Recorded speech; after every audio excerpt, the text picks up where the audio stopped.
This is the new Aston Martin Vantage Roadster, and to my eyes, it's one of the best looking cars Aston Martin currently builds. Not only does the removal of the roof give you a front seat to the V8 engine up front, but it also undoes one of the company's biggest design faux pas in recent memory.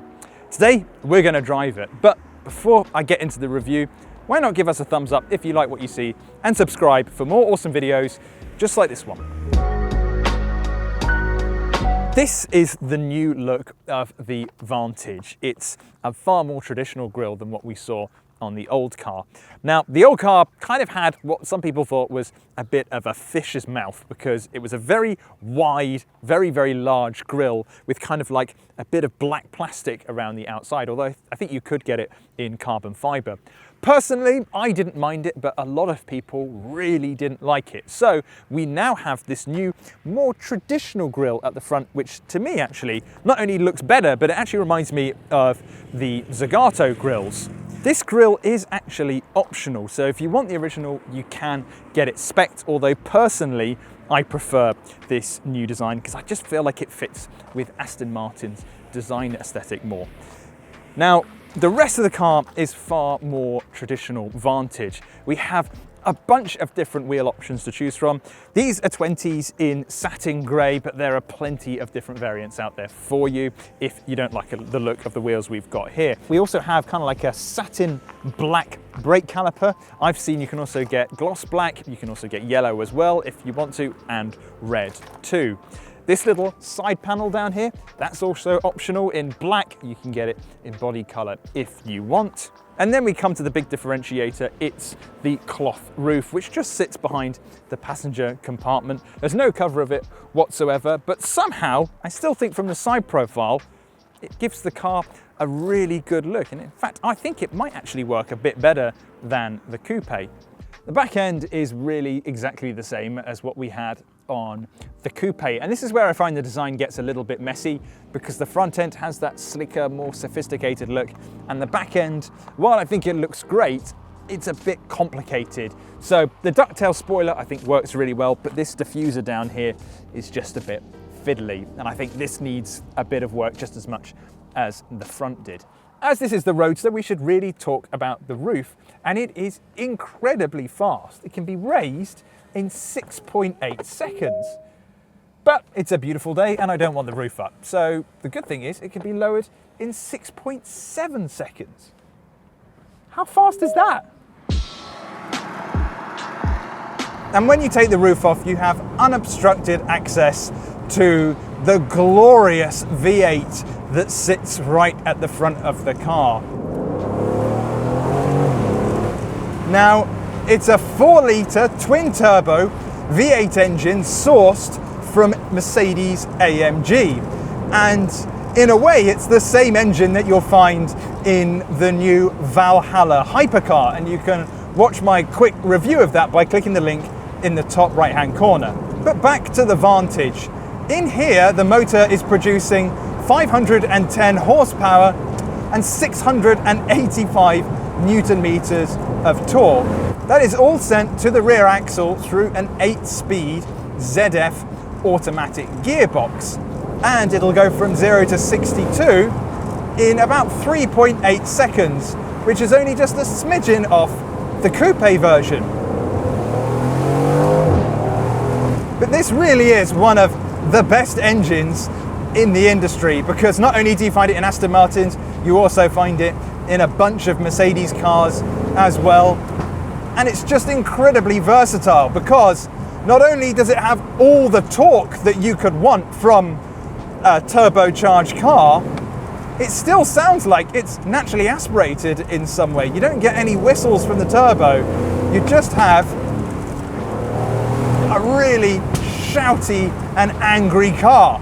And with all that power going to the rear axle, you've got a car that's a bit of a brute.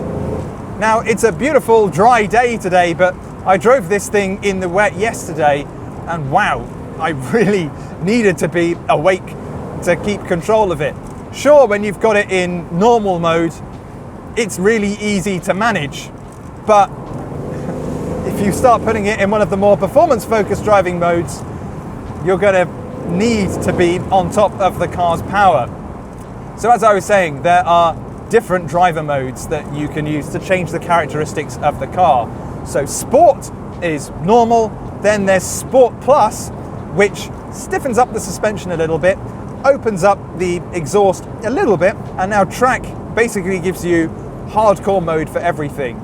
The exhaust goes absolutely crazy. You get a bunch of very angry pops and bangs, and it just sounds like complete hellfire.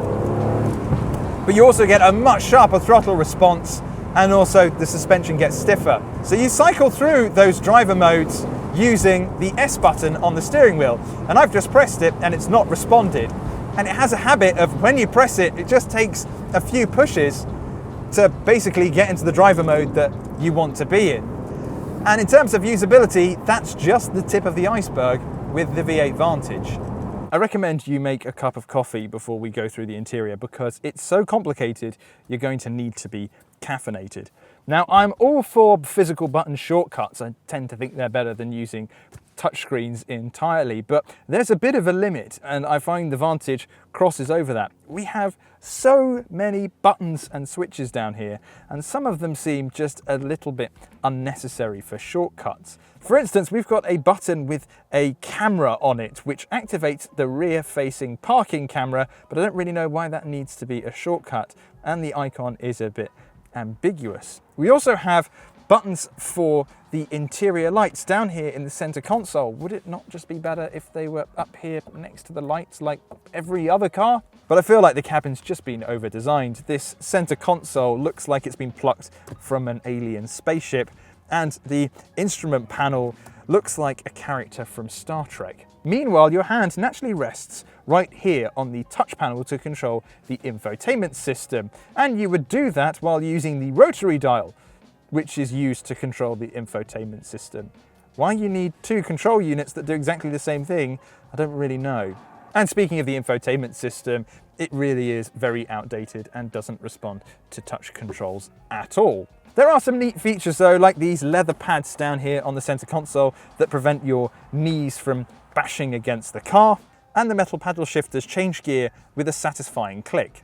The overall build quality is really good, particularly when it's highlighted with carbon fiber around here. It's just got that level of quirkiness that reminds me of old TVRs, but not in the endearing way, in the kind of way that just gets you a bit frustrated.